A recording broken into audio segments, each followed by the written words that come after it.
Saya sejak 2 bulan lalu sudah marah gara-gara Otto ceramah, terutama waktu pelantikan advokat yang selalu menyebutkan advokat jangan mengejar harta, dan dia kasih contoh orang yang gini-gini. Gak ada masalah. Pokoknya dia mau kalau apa yang dia bikin senang silahkan aja. Kalau itu buat dia bahagia tak apa-apa.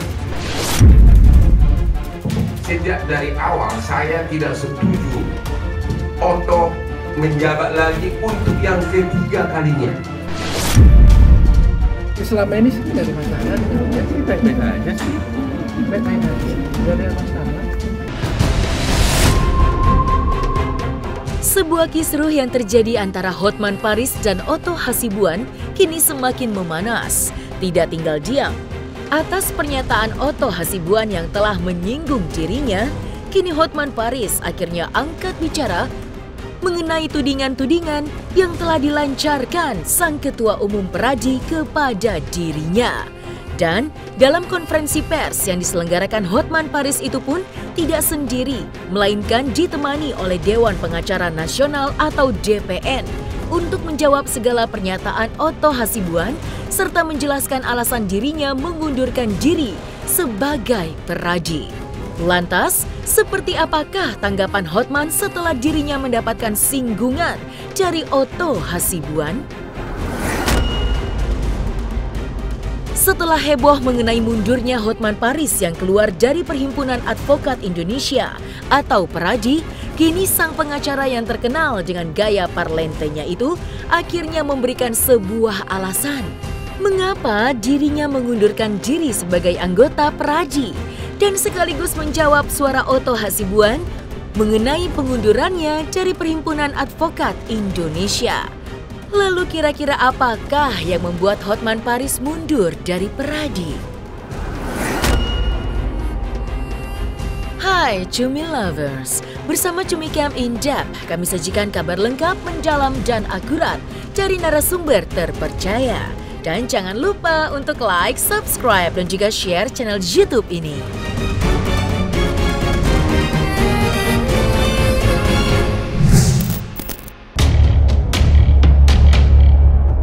Kisruh yang terjadi antara Hotman Paris dengan Ketua Umum Peradi Otto Hasibuan kini kembali memanas setelah adanya berbagai singgungan yang dilancarkan Otto kepada Hotman Paris yang saat ini telah mengundurkan diri dari keanggotaan Peradi. Dan pada kesempatan kali ini, Hotman akhirnya tidak tinggal diam atas apa yang telah dilakukan oleh Otto Hasibuan kepada dirinya. Ditemani oleh Dewan Pengacara Nasional, Hotman Paris akhirnya menjawab semua singgungan yang selama ini diterima olehnya dari Otto Hasibuan mengenai dirinya yang telah mengundurkan diri sebagai anggota Peradi. Lantas, seperti apakah penjelasan Hotman Paris mengenai singgungan dari Ketua Umum Peradi, yakni Otto Hasibuan? Berikut penjelasannya. Saya sejak 2 bulan lalu sudah marah gara-gara Otto ceramah, terutama waktu pelantikan advokat yang selalu menyebutkan advokat jangan mengejar harta, dan dia kasih contoh orang yang gini-gini. Itu dari dulu saya sudah marah. Tapi terakhir saya marah karena dalam pelantikan Dewan Kehormatan Advokat, dia mengatakan agar Dewan Kehormatan Advokat memeriksa pengacara yang pamer. Disitulah maksimumnya saya marah. Ini sudah kelewatan. Nggak ada kaitan, mah. Kalau soal itu, mah, lagi pula saya baru dengar putusan tadi malam cuma 3 bulan kok. Artinya Dewan Kehormatan itu tidak murni memutuskan dari suara hati. Itu perintah dari atas. Dewan Kehormatan itu kan ada buahnya Otto, ya. Itu nggak ada kaitan. Dan mereka mengatakan kami masih mempertimbangkan Hotman mundur. Emang lu bapak gue?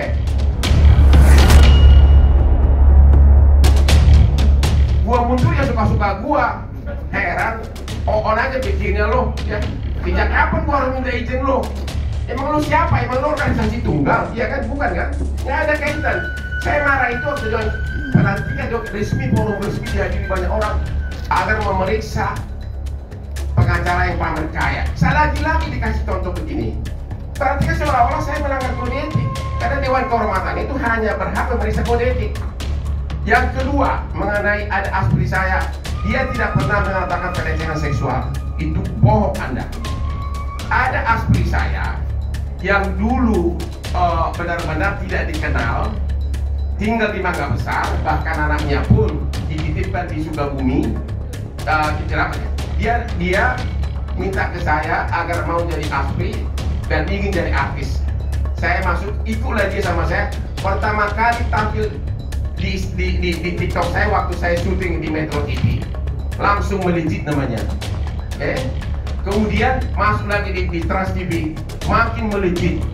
Ya, akhirnya dia diambil oleh FTV. Malah naik saya bikin dia. Dia tidak pernah mengatakan pelecehan seksual. Anda jangan fitnah. Dia hanya mengatakan Hotman pernah meminta dia berpakaian seksi karena mau syuting. Ya, namanya juga entertain kan. Cuma TV-nya bilang karena ini di takut apa itu yang pengawas TV apa sih? Karena KPI jangan terlalu seksi. Ya boleh-boleh aja dong saya minta pakaian seksi. Itu kan entertainment. Jadi tidak ada pelecehan seksual. Dan itu sudah justru harus berterima kasih sama saya. Sudah saya angkat dia, sekarang sudah top dia jadi pemain FTV.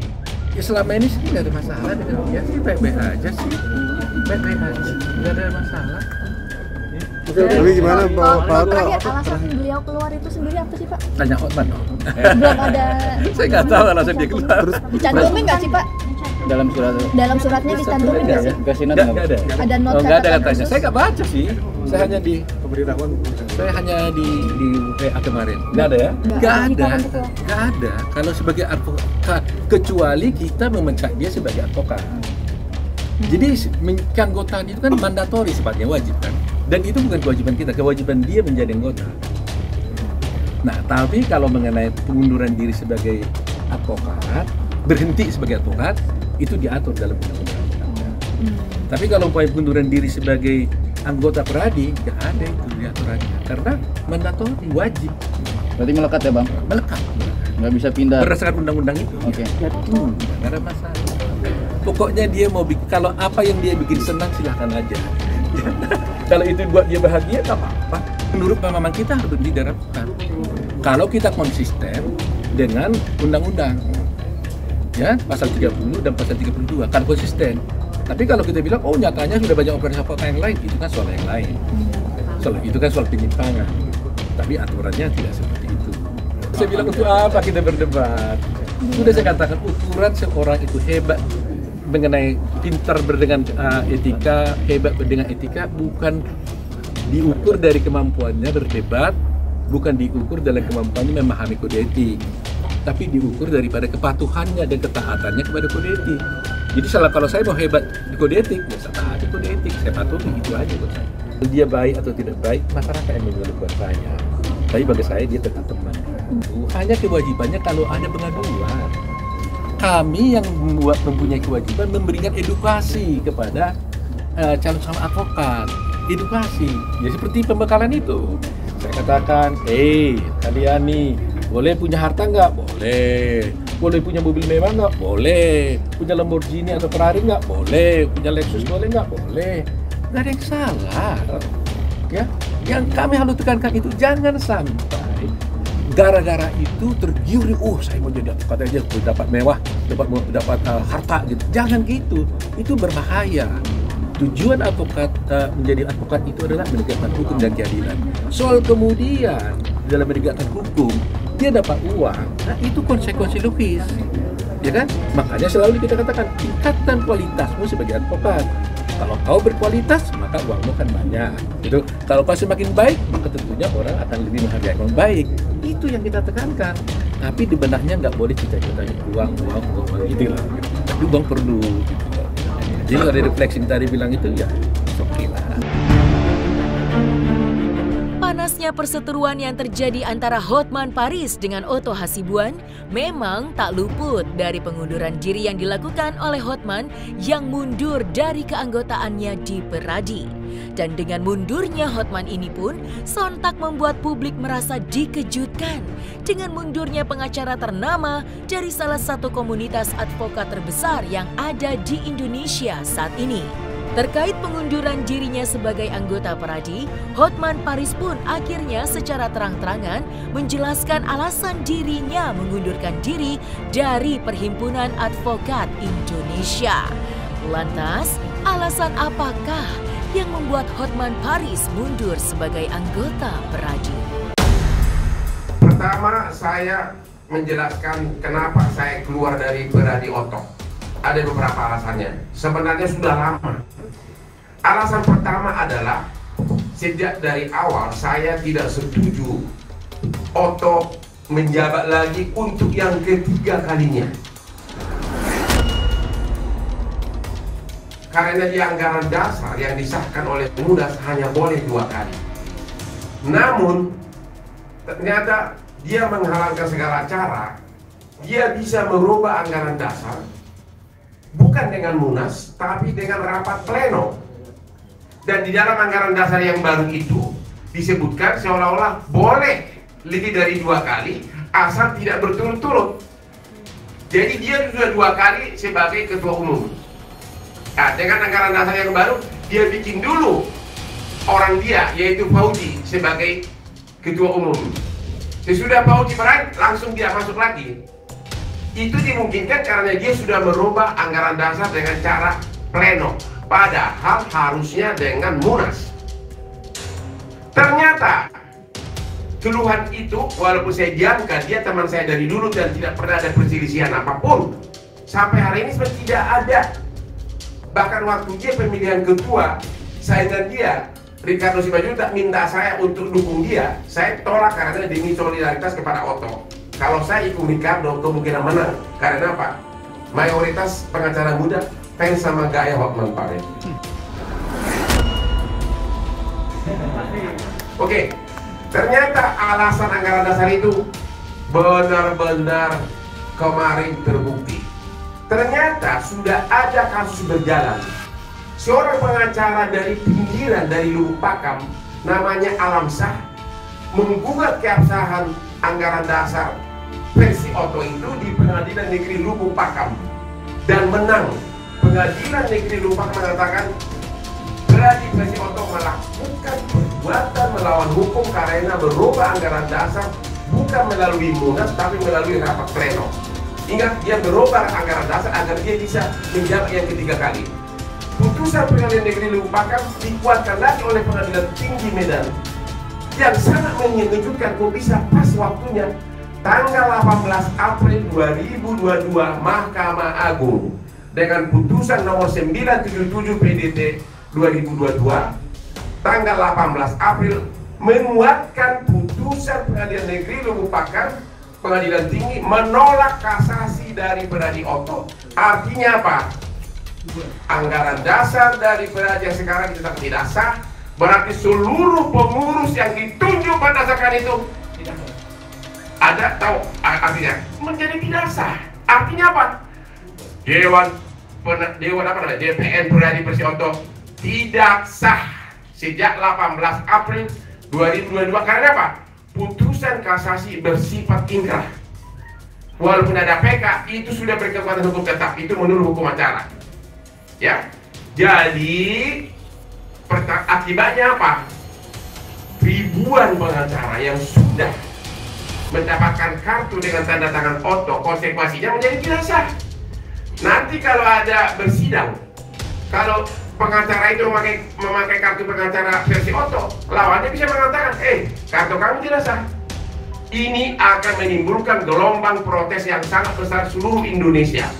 Puluhan ribu advokat, orang tua akan sedih yang melihat anaknya yang sudah bangga menjadi advokat dengan kartu advokat ternyata dengan putusan Mahkamah Agung itu menjadi tidak sah. Ya, padahal mereka bayar untuk itu. Jadi nanti siap-siap ribuan pengacara akan minta kembali uangnya untuk pembayaran kartu advokat. Yang kedua, untuk menjadi advokat tentu ada pendidikan PKPA ya, dan itu bayarannya mahal. Karena pengurusnya tidak sah, maka pendidikan PKPA tentuan ya, PKPA menjadi tidak sah. Berarti uang kursus yang pernah mereka bayarkan berhak mereka kembali. Jadi siap-siap Peradi Oto pengurusnya akan digugat oleh ribuan pengacara. Selain konfliknya memanas dengan Otto diduga berawal dari pengunduran dirinya sebagai anggota Peradi, konflik yang terjadi antara pengacara ternama Hotman Paris pun juga sempat panas dengan adanya tudingan kepada Hotman yang diduga telah melakukan tindakan asusila terhadap asprinya.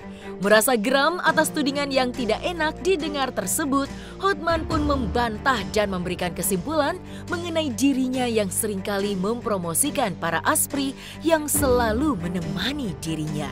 Saya kebanyakan cewek yang mau Andre. Ya kenapa coba? Masih muda gak gua? Ganteng, gua punya semuanya. Pengusaha, pengacara sukses, kenapa gua harus melecehkan? Malah saya nolak bukan cewek tiap hari untuk mendekati saya. Kayak walaupun ada anak saya di sini ya. Jadi itu gak benar. Tapi tetap saya maafkan dia. Dia sudah sukses, sekarang sudah naik. Itu tadi dua aspri saya ini. Tahu gak tadi apa? Ikut syuting, bayangin cewek yang tidak pernah masuk TV jadi masuk TV. Siapa yang tidak bangga coba? Makanya sekarang antri terus. Sudah dapat buat. Memang honornya di Trans TV itu nggak besar. Namanya juga aspri, tapi namanya melambung. Semua cewek ingin masuk TV, ya. Jadi tidak ada pelecehan seksual. Malah saya naikkan dia menjadi artis yang sekarang sudah diundang kemana-mana. Termasuk salah satu aktris saya nomor 15 yang dari Bandung, Rena. Itu yang sangat, kalau ngedisco di Hollywood sangat jago gayanya dan sangat pede. Kemana-mana diundang dia untuk YouTube dan dia sangat puas tetap ikut dengan saya. Gitu loh, oke? Putusan Dewan Kehormatan. Halo Hotman Sitompul, goodbye putusan itu. Yang mutus nggak sah. Sudah Mahkamah Agung menyatakan. Ketawa lu. Mahkamah, jadi apa? Dengan putusan Mahkamah Agung ini, kepengurusan Otto Hasibuan dan Dewan Kehormatan, konsekuensi hukumnya tidak sah. Oke? Goodbye kau Hotman Sitompul. Oke? Goodbye kau Hotman Sitompul. Ini sudah 2 kali cerai. 1 kali dalam proses pengadilan. Kapan yang keempat? Hotman Sitompul menurut catatan dari pengakuan istrinya, istri pertama nikah di masjid. Nikah di masjid berarti kan waktu nikah emang boleh agama lain. Apa? Pasti apa? Hah? Cerai. Nikah kemudian istri kedua, cerai lagi. Sekarang dalam proses cerai dengan istri ketiga. Hotman hanya 1 istri setia dan aku juga setia kadang-kadang. Fine aja lah, kalau dia suka dengan itu ya nggak apa-apa kan, santai-santai aja. Kalau dia dengan itu dia senang, nggak, bagi saya nggak ada masalah. Loh, yang saya bagian kenapa orang dia memulai siapa sih? Nggak apa-apa lah, suka dia lah. Ya saya sih sebenarnya ya makanya saya juga heran kenapa dia nyerang saya pribadi, ya kan? Cuma kalau saya layani kan juga kan nanti kan jadi panjang terus kan. Konten dia nanti jadi hebat pula kan, ya kan? Saya kan nggak perlu konten saya hebat pula, kan? Nggak ada urusan kan. Jadi bagi saya ya santai-santai aja lah. Pokoknya kalau dia senang dengan itu, fine aja. Dia terus mau hina saya, silahkan aja. Saya udah bilang kan, saya tidak tinggi karena dipuji, saya tidak rendah karena dihina. Ya jadi kalau dia dengan menghina saya dia senang, nggak apa-apa. Kalau dia itu tidak ada masalah buat saya. Simple aja.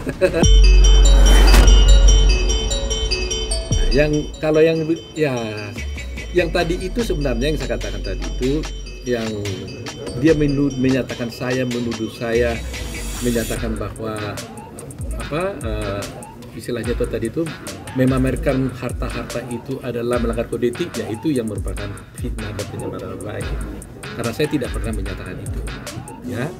Nah kalau soal dia tuduh saya soal pamer-pamer, ya kalau itu bagi saya nggak ada masalah. Simple aja. Dia senang nggak menghina saya? Kalau dengan itu dia puas, nggak apa-apa. Dia jangan baper dong, ya kan? Dia jangan baper dong, ya kan? Kalau dia tidak merasa bersalah, kan nggak ada masalah. Banyak sekali orang juga di sana itu nggak ada masalah.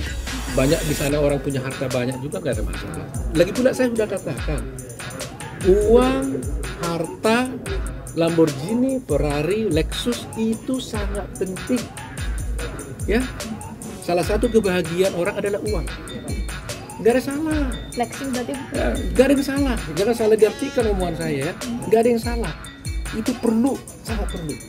Apalagi buat seorang advokat, kalau kita berprestasi bagus, konsekuensinya adalah kita dapat uang yang bagus kan. Kualitas kita tinggi, otomatis uangnya juga tinggi. Itu konsekuensi logis.